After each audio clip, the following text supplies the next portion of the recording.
Journée spéciale, vous le savez, de notre rédaction Les Chemins de l'Asile. Ce mercredi, on vous propose de chercher à comprendre finalement quelle est l'image de la Suisse auprès des futurs demandeurs d'asile. Pourquoi ce pays reste une sorte d'Eldorado pour de nombreux migrants? Et puis en Suisse, cette pression migratoire est-elle devenue trop forte? Faut-il ériger de nouvelles barrières finalement à l'entrée de l'espace Schengen? Pour en parler, j'ai le plaisir d'accueillir Jean-Philippe Chauzy. Bonjour.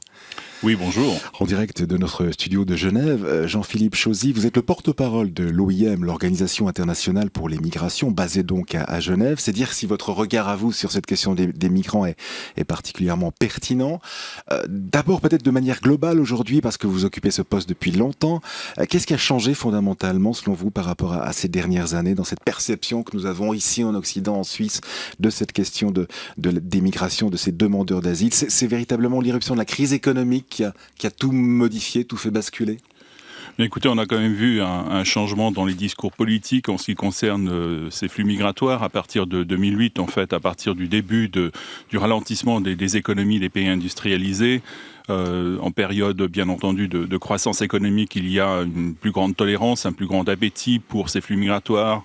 Les emplois sont à disposition. Il est bien évident que lorsque certains pays européens ont parlé de la Grèce un peu plus tôt dans cette émission, de l'Espagne, de l'Italie, où les taux de chômage sont en augmentation, il y a une pression donc sur le bas et les immigrés se retrouvent généralement en position de bouc émissaire. Donc on a noté un changement dans le discours sur ces flux migratoires, qui est un discours beaucoup plus négatif, beaucoup plus agressif, voire même dans certains pays. Changement du discours étatique, dites-vous, changement au niveau de l'opinion publique aussi, fait qu'un seuil de tolérance, là aussi ça vous frappe, qui a baissé?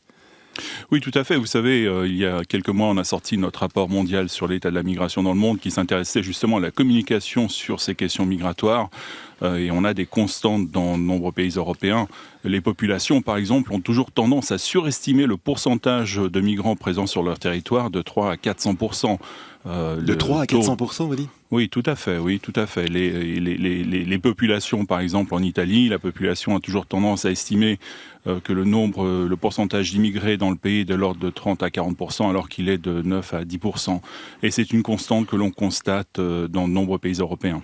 Il y a le durcissement dans les lois, notamment en Suisse. On en parlait tout à l'heure avec ce débat au Conseil national qui doit se pencher là dans 3 semaines sur cette nouvelle révision de la loi sur l'asile. Des tours de vis sont attendus. J'imagine que vous suivez ça évidemment de très près. Oui, mais vous savez, ce qui est intéressant dans ces discussions ce matin, c'est un petit peu cette confusion entre l'asile et la migration. J'ai entendu l'expression réfugié économique. Non, la Convention de 51, ce protocole additionnel, sont très spécifiques en ce qui concerne les protections à apporter aux personnes qui fuient notamment des conflits, des persécutions. Il y a un phénomène beaucoup plus large qui est celui des migrations économiques, puisqu'aujourd'hui il y a à peu près 215 millions de migrants internationaux. Ce sont des personnes qui partent à la recherche de meilleures perspectives socio-économiques à l'étranger, qui traversent des frontières internationales. Ce ne sont pas forcément des personnes qui vont faire des demandes d'asile.